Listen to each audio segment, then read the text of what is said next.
Muchas gracias. Buenos días. Mi presentación no es tan específica como la de Sergio, ¿verdad? Que trata una discusión muy específica. La mía es un poco más general y trata sobre posibles, digamos, alternativas de modelos de conocimiento frente a los problemas que generó Gettier. Entonces vamos a hablar un poco primero de el modelo tradicional de conocimiento. El modelo tradicional ya vamos al modelo que se utilizó, digamos, en gran parte, por lo menos en la primera mitad del siglo XX.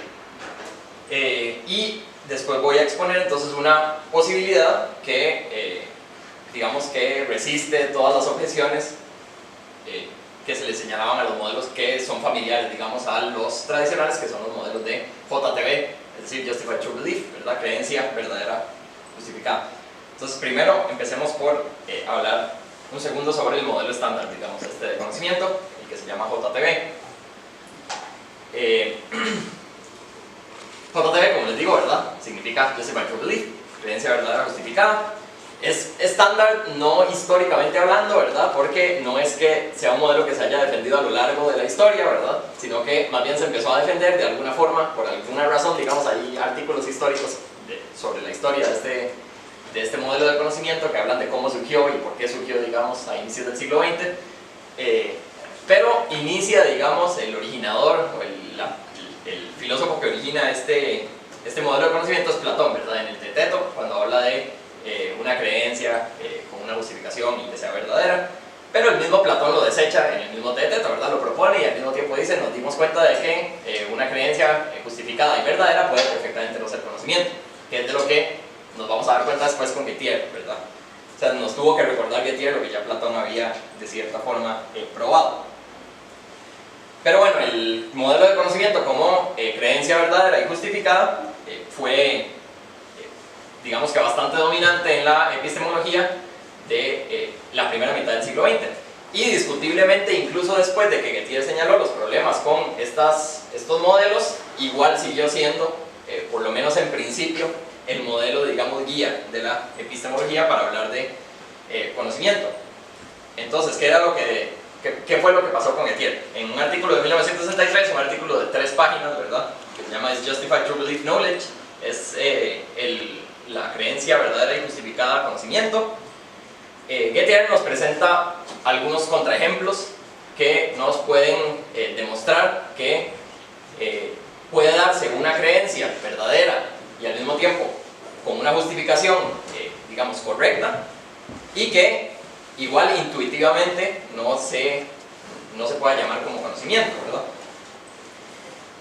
Es decir, lo que Gettier nos muestra es que puede perfectamente haber una creencia verdadera y justificada por pura suerte, lo que se llama suerte epistémica, ¿verdad? O sea, por suerte es que la justificación y la verdad de la creencia calzan en los casos de Gettier.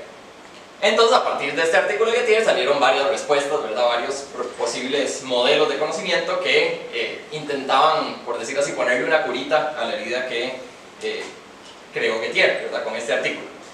Una respuesta casi inmediata es la de Michael Clark en el mismo 1963, ¿verdad? Es casi que inmediatamente después de la publicación del artículo de Gettier, que es un modelo que se llama el modelo sin lemas falsos del conocimiento. Es decir, lo que propone Michael Clark es que el conocimiento es JTB, ¿verdad? Creencia justificada y verdadera, más un elemento adicional, el elemento adicional siendo que la creencia de que P no es inferida de una falsedad, no puede ser inferida de una falsedad. Y con eso, según Michael Clark, ¿verdad? Le ponemos la curita a la herida y listo, ya los casos de Gettier no nos afectan.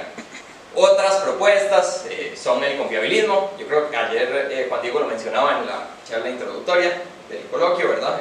El confiabilismo propuesto por Goldman y que extiende en el libro de 1986. Lo que dice el confiabilismo es que el conocimiento es una creencia verdadera que ha sido formada por un proceso confiable, básicamente. Así también eliminamos los contraejemplos de Gettier, porque los contraejemplos de Gettier, las creencias verdaderas han sido formadas por procesos no confiables, ¿verdad? Básicamente. Entonces, de esa forma se supera a Gettier, y vean que en este caso, en el confiabilismo, se deja de lado la parte de la justificación. Ya no interesa tanto la justificación, interesa el proceso mediante el que se llegó a la creencia verdadera. Después hay otras propuestas como la llamada en inglés Tracking Theory of Truth, ¿verdad? La teoría de rastreo de la verdad. Los dos exponentes principales son Nozick y Dredske, ¿verdad? En 1981, en el caso de Nozick.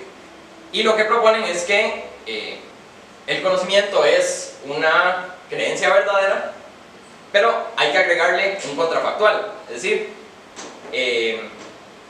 si la creencia que se tiene no fuera verdadera, S no creería que P. Es el contrafactual que se le agrega, digamos, a la creencia verdadera en el Tracking Theory of Truth para intentar superar, digamos, los problemas de Gettier y los problemas con teorías causales del conocimiento. Entonces, todas estas son posibles alternativas, pero lo que quiero que vean de estas alternativas es que todas igual siguen guindando, digamos, siguen tomando de ese JTB inicialmente, ¿verdad? Puede que dejen de lado, por ejemplo, la justificación y propongan algo distinto a la justificación, pero ahí sigue estando el true belief, ¿verdad? O puede que le agreguen un elemento extra, ¿verdad? Hay varias teorías, las que se llaman JTB más, ¿verdad? Es decir, JTB más un X, ¿verdad? Un elemento que vaya a ayudar a superar los problemas de Gettier, o lo que también se podría llamar XTB, ¿verdad? Es decir, True Belief con algo que no sea justificación, algún elemento distinto, ¿verdad? O sea, hay muchas teorías que intentan, de nuevo, para seguir con la expresión, ponerle la curita a la herida de Gettier, pero manteniendo ese esqueleto básico que es el JTB. O sea, de fondo siempre sigue estando ahí la cuestión de JTB. Todas estas posturas tienen sus ventajas, sus desventajas, pueden ser hasta cierto punto explicativas, pero usualmente todas tienen algún contraejemplo bastante persuasivo, o también la mayoría tienen objeciones bastante importantes, si no todas, ¿verdad? Tienen objeciones bastante importantes que las hace poco satisfactorias como modelos de conocimiento. Una autora muy importante para esta temática, para el análisis de conocimiento, es Saksevsky, ¿verdad? Que al mismo tiempo también es una de las que propone la epistemología de la virtud, ¿verdad? El virtue epistemology. Lo que dice Saksevsky en un artículo de 1994 es que a todos estos casos de JTB más X o de XTB, ¿verdad? O sea, todos estos modelos de conocimiento que siguen dependiendo de JTB en algún sentido, uno les puede aplicar un contraejemplo de Gettier con una receta, digamos, básica de 2 pasos, por decir así. El primer paso sería, para cualquier teoría JTB más X o XTB, uno tiene que dar un ejemplo donde S, siendo el sujeto, ¿verdad? Donde S tiene una creencia justificada, pero falsa, que además cumpla con el elemento adicional X, ¿verdad? Sea cual sea, ya sea la posición de los sinlemas falsos o el de la teoría de la rastreabilidad de la verdad. Entonces, pone un ejemplo de un caso donde S tiene una creencia justificada, pero falsa, que cumpla con X. Y el segundo paso de la receta para crear un contraejemplo de Gettier contra estos modelos es modificar ese caso que se hizo en el primer paso, de forma que la creencia justificada sea verdadera por suerte epistémica, por razón de suerte epistémica. Esto siempre nos va a dar, entonces, según dice Saksevsky, siempre nos va a dar un contraejemplo del tipo de Gettier, básicamente. Y nos va a mostrar que intuitivamente estos casos nunca, o siempre pueden tener la posibilidad de no ser conocimiento intuitivamente, ¿verdad? Si lo vemos intuitivamente. Entonces se trata de una objeción, digamos, general contra cualquier caso de JTB. Esa es una de las objeciones generales. Otra objeción general, que es en la que más me voy a centrar en la ponencia, es la que hace Floridi en el 2011. Floridi es el autor que estoy trabajando para la tesis, entonces por eso es que es central en esta ponencia. Según Floridi, los casos de Gettier en realidad son variedades o son especificaciones de un caso más general, de un contraejemplo aún más general que los casos de Gettier. Es decir, los casos de Gettier son casos específicos de un caso más general, que es el caso de los dos generales. No sé si han escuchado el problema de los dos generales, o también se conoce como el problema del ataque coordinado, que es un experimento mental importante en computación de redes, por ejemplo, y para epistemología también resulta ser bastante útil. El experimento mental es así, por si no se conoce. Tenemos dos generales, ¿verdad? Ubicados en distintos lugares, cada general con su ejército, ¿verdad? y tenemos una ciudad fortificada en el centro, ¿verdad? Entonces los generales lo que quieren es penetrar en la ciudad, ¿verdad? Destruir la fortaleza y poder conquistar la ciudad. Los dos generales tienen el mismo fin y la única forma en la que pueden cumplir su fin, es decir, su condición de victoria, es que los dos ataquen de forma sincronizada, es decir, al mismo tiempo exactamente. Solo si atacan al mismo tiempo exactamente pueden romper, digamos, las paredes de la ciudad. Si no, se muere el que ataca antes y después el que ataca después, obviamente, ¿verdad? Entonces la única forma de romper las barreras de la ciudad es si atacan al mismo tiempo. El problema es que para coordinarse es un poco difícil porque están en lugares separados, es decir, la ciudad está en medio, ¿verdad? Entonces lo que pueden hacer es que pueden mandar un mensajero para avisarle al otro general que ataque a cierta hora. Pero ese lugar en medio, ¿verdad?, siempre está resguardado por los soldados de la ciudad. Entonces existe la posibilidad, y es una alta posibilidad, de que descubran al mensajero y lo maten o lo secuestren, ¿verdad? Entonces pongámonos en el caso de el general, digamos, el general A. El general A quiere atacar a las 5. Entonces lo que hace es que manda un mensajero diciendo: voy a atacar a las 5, ataquemos a las 5, ¿verdad? A las 5 de la tarde en punto atacamos. Entonces envía el mensajero. Si nos quedamos en la perspectiva del general A, siempre existe la posibilidad, o sabemos que existe la posibilidad de que el mensajero sea capturado o que sea interceptado, digamos, por el enemigo. Entonces no estamos seguros de si le llegó el mensaje al otro general o no le llegó el mensaje al otro general. Entonces tenemos que esperar una confirmación, ¿verdad?, necesariamente, para poder saber que sí vamos a atacar en efecto a las 5. Entonces, como el general A lo que hace es esperar a que le llegue una confirmación. Ahora vamos al general B, ¿verdad? Digamos que al general B sí le llega el mensaje. En efecto, el mensajero logró escabullirse y logró decirle: el general A va a atacar a las 5 de la tarde, ataquemos a las 5 de la tarde. El problema con el general B es que ahora él sabe que él necesita mandar una confirmación. Él no puede nada más atacar a las 5 porque él sabe que perfectamente el otro general podría no atacar si no le envía una confirmación, porque podría creer que capturaron al mensajero, ¿verdad?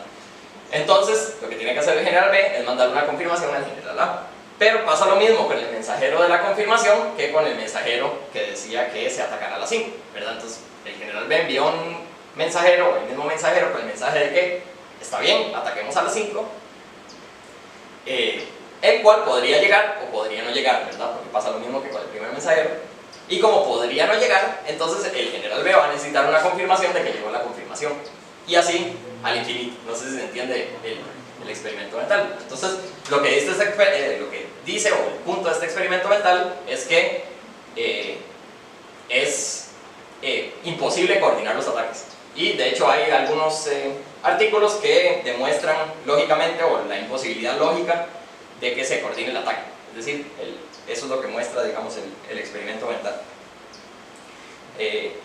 Solo por el hecho de que haya una posibilidad de que haya fallado la comunicación, ¿verdad?, entonces ya no se puede coordinar el ataque con 100% de certeza, ¿verdad? Perfectamente podría uno de los generales decidir atacar y que por suerte el otro general ataque justo en el mismo momento, pero el punto del experimento mental es que se ataque con un 100% de garantía, digamos, que sea un ataque sin riesgos. Y siendo así, es imposible, digamos, coordinar el ataque de esta forma. ¿Qué tiene que ver esto entonces con los ejemplos de Gettier? Los casos de Gettier, según dice Floridi, son entonces, como les había dicho, una especificidad de este caso más general de los dos generales, porque los casos de Gettier muestran que existe siempre una posibilidad de un fallo de coordinación entre dos de los elementos que forman el análisis del conocimiento. En este caso Floridi dice que muestran los contraejemplos de Gettier la posibilidad de que la justificación y la verdad fallen en su coordinación, ¿verdad? Perfectamente podrían fallar en su coordinación o digamos que podrían acertar, pero por suerte epistémica, o existe la posibilidad de que fallen en su coordinación. J y T son independientes, ¿verdad? La justificación y la verdad en estos casos son lógicamente independientes entre sí. La justificación no tiene nada que ver con la verdad y la verdad no tiene nada que ver con la lógica en estos casos de análisis del conocimiento. Y como son independientes lógicamente, son entonces incoordinables, no se pueden coordinar el uno con el otro, solo por el hecho de que existe esa posibilidad de que ocurra un contraejemplo de Gettier. Entonces, si existe esa posibilidad, ya debemos aceptar que es incoordinable. Y que por lo tanto, ni la justificación ni la verdad garantizan el conocimiento. Agrega Floridi que esto que está diciendo es verdad en todo caso en que se analice el conocimiento con dos o más recursos epistémicos que sean lógicamente independientes, que es el caso de JT, ¿verdad? Que son tres elementos o tres recursos epistémicos que son lógicamente independientes entre sí.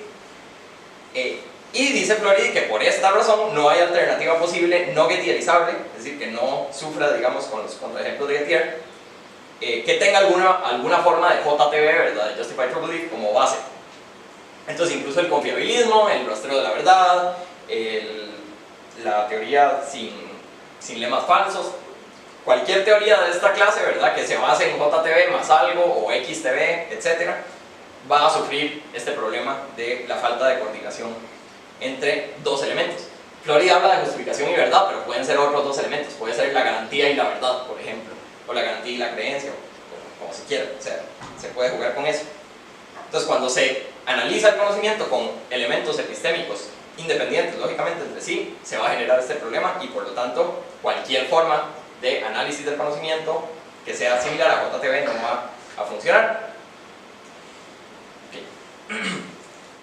Floridi como alternativa entonces al análisis de conocimiento como JTB.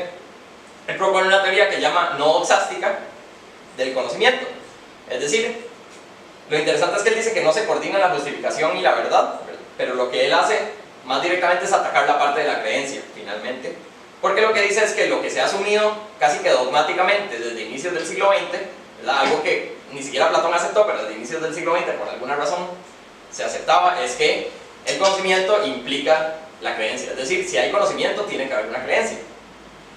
Si se sabe que P, se cree necesariamente que P. Y dice Floridi, esto es un dogma, digamos, es un prejuicio, y no es el caso. Y no es el caso que si se conoce que P, entonces se cree que P, porque tampoco es el caso que si no se conoce que P, entonces no, si no se cree que P, entonces no se conoce que P. Porque Floridi presentó una alternativa. Él lo que dice es que perfectamente uno puede conocer que P si se está informado de que P. Esa es la alternativa, digamos, de Floridi. Ahí es donde introduce el concepto de información y por eso es digamos una teoría no doxástica, porque no depende de la cuestión de la creencia, sino que depende de la información. Ahora voy a hablar un poco más de la información. Según Floridi, la creencia es una actitud intencional que es totalmente independiente del conocimiento. O sea, son dos cosas aparte. Uno puede conocer y creer, pero uno perfectamente puede conocer y no creer, o creer y no conocer, etc.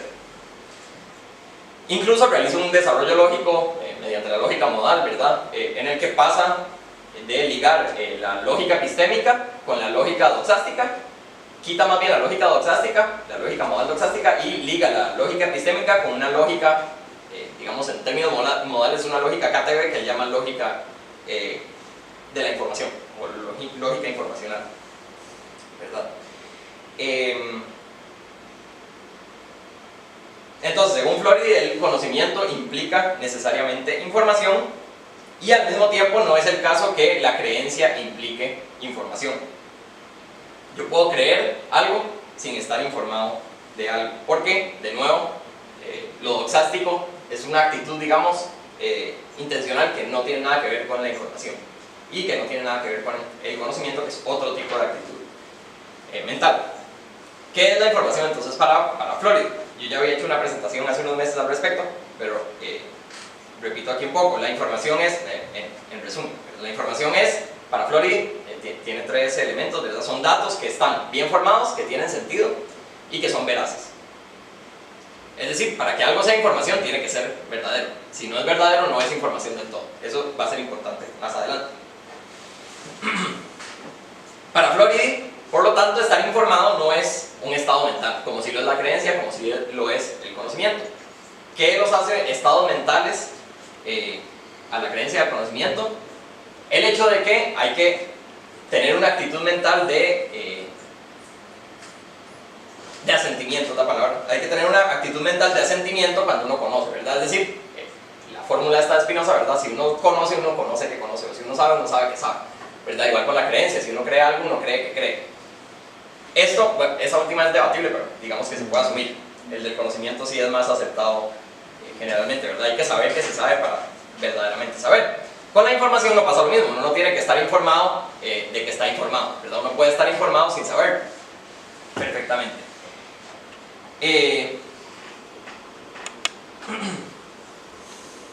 Como la información entonces no requiere de asentimiento consciente, una de las ventajas de este modelo de información de Floridi es que se le puede adjudicar información a cosas inertes, incluso, no solo a cosas no humanas, sino a cosas inertes. Es decir, para Floridi, perfectamente un disco duro tiene información, ¿verdad? Posee información.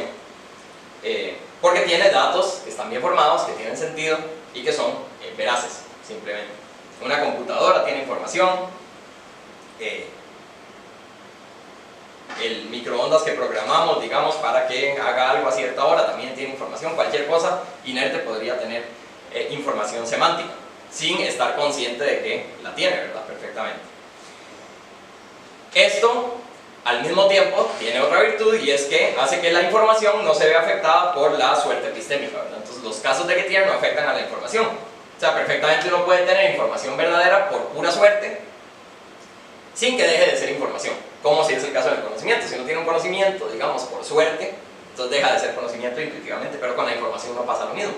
Yo puedo, el ejemplo que se suele poner es el de ver un reloj, ¿verdad? El reloj está malo y las manillas marcan las 12 en punto, y en efecto son las 12 en punto, pero por pura suerte, ¿verdad? Entonces yo veo el reloj, veo que dice que son las 12, entonces yo creo que muchos aceptarían que uno no puede decir que uno sabe que son las 12, ¿verdad? Porque el reloj no está funcionando y uno no sabe esa parte. Y que la única razón por la que, digamos, calza nuestra creencia con los hechos es por suerte epistémica. Pero con la información no pasa lo mismo. Yo perfectamente puedo ver el reloj que está dañado, ver que marca las 12, que en efecto sean las 12 y por lo tanto considerar esto información y que no haya problema. No es intuitivamente desagradable, digamos, el hecho de que eso se siga llamando información, porque la información no depende de ninguna justificación, no depende de dar razones de, la información es nada más, digamos que algo más, por decir así, objetivo, si se quiere. Entonces esto es una ventaja del conocimiento. Y ahora lo importante, ¿cómo se transforma la información en conocimiento? O cómo pasa de ser simple información a conocimiento.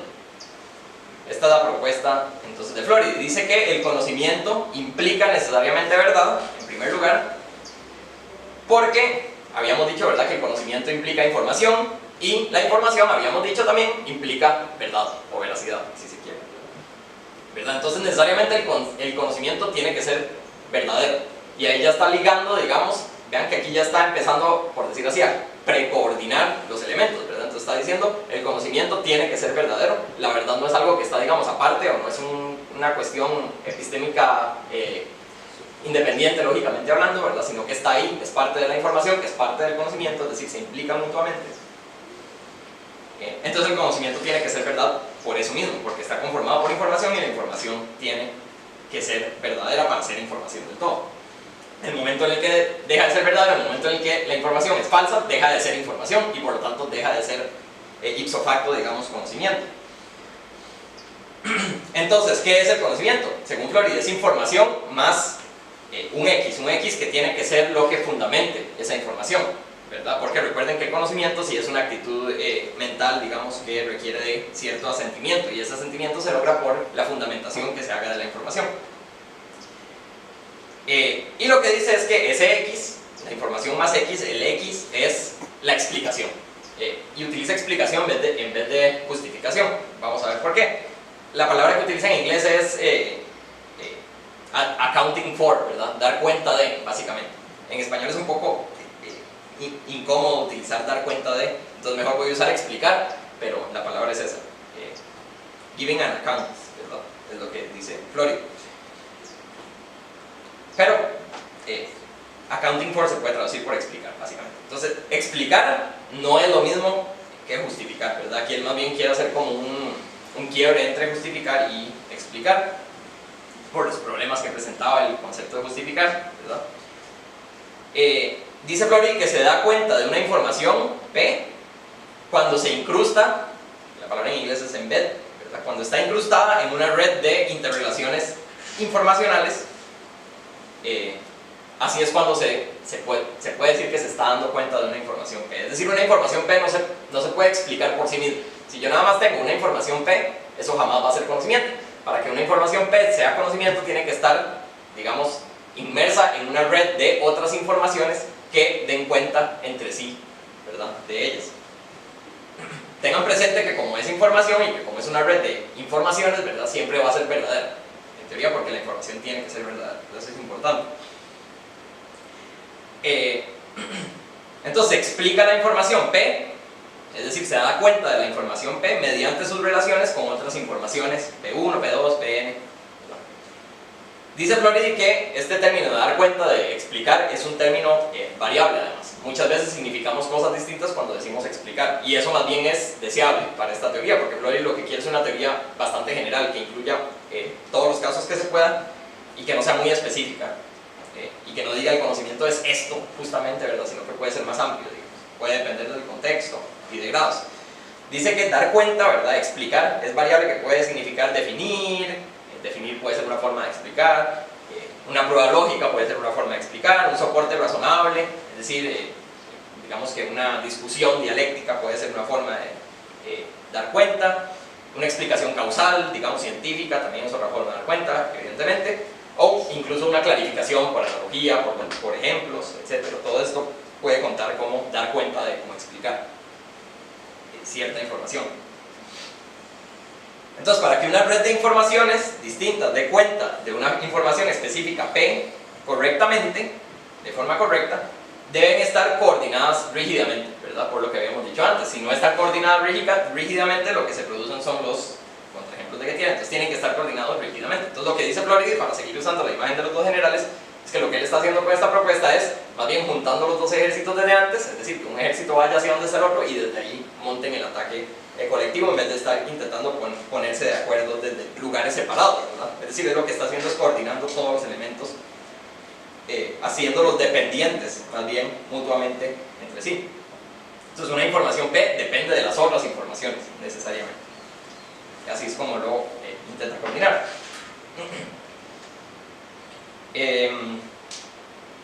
No sé qué significa coordinar rígidamente, de paso. Coordinar rígidamente significa que no se puede desligar una información P de otras informaciones de la red sin que por eso se haga la red o la explicación incorrecta inmediatamente. Es decir, si desligo la información P de la red en la que está de otras informaciones que dan cuenta de ella, entonces dejan de dar cuenta de ella, ya no son correctas, ya no es una explicación correcta, digamos, de la información P. Inmediatamente se vuelve una explicación fallida, por decir así.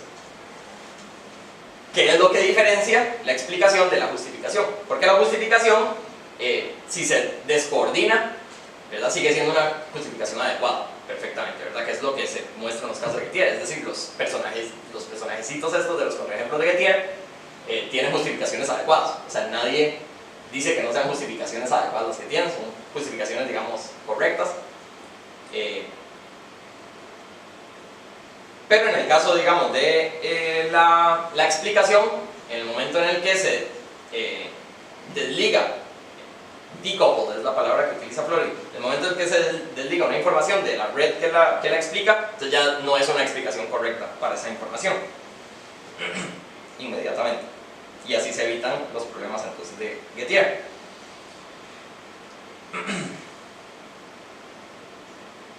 Entonces, según Floridi, para repetir un poco, el conocimiento se da cuando existe una red de informaciones que se explican entre sí, lo cual significa, y esto es una de las virtudes de esta posición, que el conocimiento tiene grados, no es una cuestión blanco y negro, ¿verdad? No es esto es conocimiento, esto no es conocimiento, sino que el conocimiento puede ser, digamos, un conocimiento menor, un conocimiento cotidiano, puede transformarse ese conocimiento cotidiano en un conocimiento más complejo, un conocimiento científico que dé, digamos, que dé una explicación más compleja de X información, X fenómeno, lo que sea. Entonces hay grados de conocimiento, digamos que no se excluyen formas de conocimiento. Yo discutía eso con el profesor Sergio Rojas y él me decía que eso se encuentra, ¿verdad?, en Spinoza, y eso es algo valioso, ¿verdad?, el hecho de que para Spinoza incluso el conocimiento de oídas es conocimiento, o sea, no deja de ser conocimiento. Obviamente hay conocimientos más deseables para Spinoza, pero el conocimiento de oídas sigue siendo conocimiento. Algo parecido ocurre con este modelo, ¿verdad? Incluso el conocimiento de oídas, testimonial, etc., es conocimiento, aunque con un grado tal vez menor que un conocimiento índole científica, por ejemplo, si se quiere.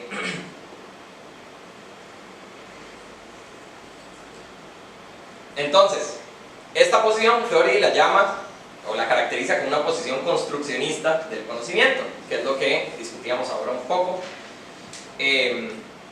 Según una posición construccionista del conocimiento, conocer algo depende de saber construir, de saber articular, de saber defender una explicación correcta de ese algo, de esa información, digamos P en este caso. Entonces, para conocer yo debería saber construir, por decir así, una explicación o dar cuenta de por qué es que tengo esa información P o por qué es que la información P es verdadera. Y esto lo que hace es que el conocimiento sea más pragmático y se le dé más importancia a el saber cómo que al saber qué. Es decir, el saber qué, el know that, ¿verdad?, se fundamenta más bien sobre el know how, no al revés, ¿verdad? No es que yo tengo que saber qué para saber cómo, sino más bien tengo que saber cómo explicar para después poder decir que sé qué, ¿verdad? Para poder decir que se sabe qué algo.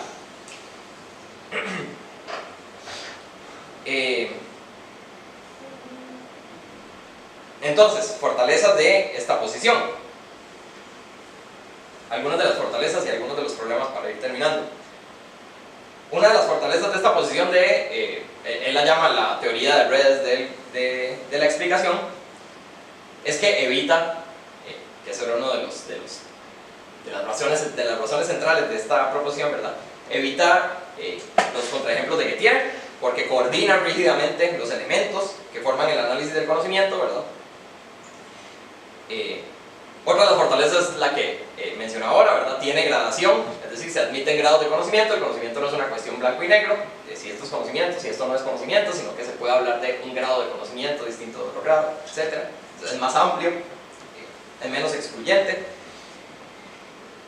La explicación, además, lo que se entiende por la explicación de una información P siempre va a ser situacional o contextual, ¿verdad? O sea, ¿qué entiendo yo por una explicación satisfactoria de una información P? Va a depender del contexto. No es que hay una única explicación, digamos, satisfactoria para una información P y es la científica, por ejemplo, o algo por el estilo, la intuicionista o lo siquiera, sino que hay, así como hay grados de conocimiento, hay grados, digamos, de explicación y van a depender del contexto. Obviamente en un contexto cotidiano, si a mí me preguntan ¿por qué el agua está caliente? Yo no me voy a poner a darle razones físicas de que el agua esté caliente. Yo le voy a decir porque la puse en el microondas o algo por el estilo. Entonces también admite contextos, es contextualista de cierta forma. Sin por eso ser relativista, porque no significa esto que cualquier explicación es posible. O sea, no cualquier explicación me va a explicar, valga la redundancia, satisfactoriamente una información P, ¿verdad? Pero sí hay grados y sí hay contextos. Otra de las fortalezas, una fortaleza importante, es que es tan general, es tan amplia, digamos, esta sistematización o este modelo de conocimiento que aplica a no humanos. Y con no humanos no me refiero solo a animales, sino que también me refiero a posibles futuras inteligencias artificiales, ¿verdad? Perfectamente.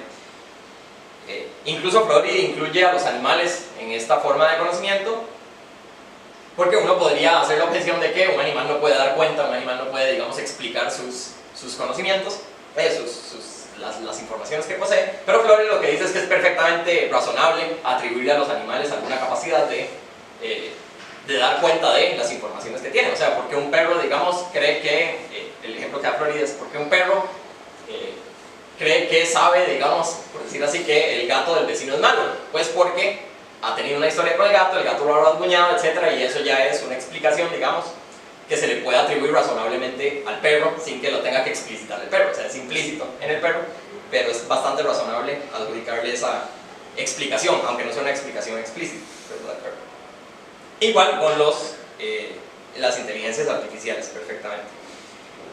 Otras de las fortalezas que se pueden formalizar muy claramente mediante las teorías de redes computacionales.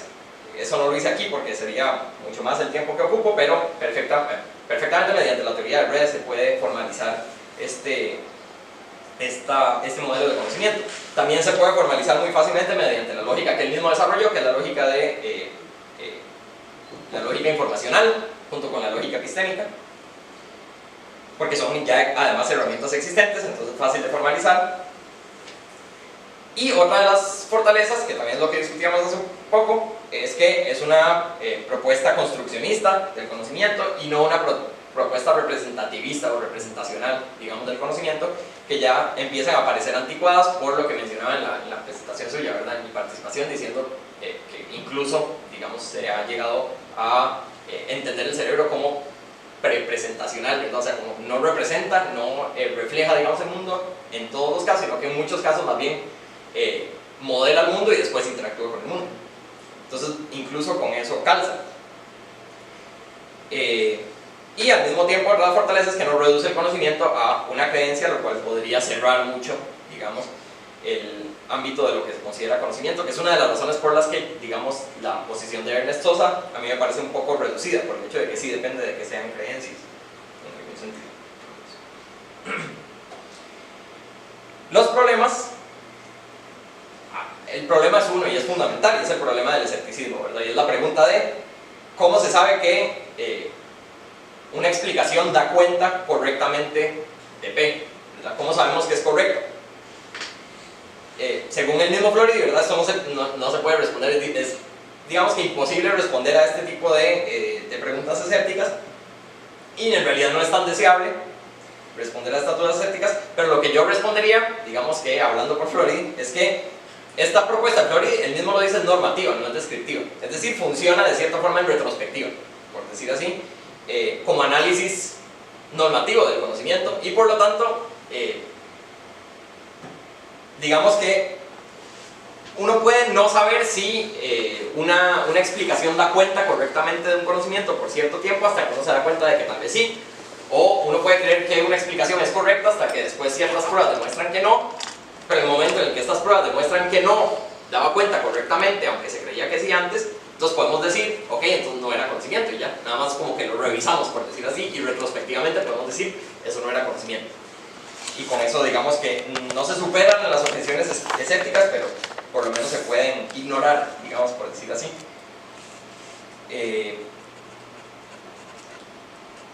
Y lo que yo propondría para, por lo menos intentar solucionar esos problemas escépticos es que incluso se vuelva un poco más contextualista la propuesta, un contextualismo un poco más fuerte, que permita que el escepticismo básicamente se vuelva como, por decir así, casi que insignificante, ¿verdad? Es decir, las objeciones escépticas solo importan en ciertos contextos muy específicos, en todos los demás contextos podemos hablar de conocimiento cotidianamente y no hay problema, básicamente. Y esa es la presentación entonces sobre un modelo alternativo de conocimiento que no tiene ninguna base en J, por lo menos que busca ahorita.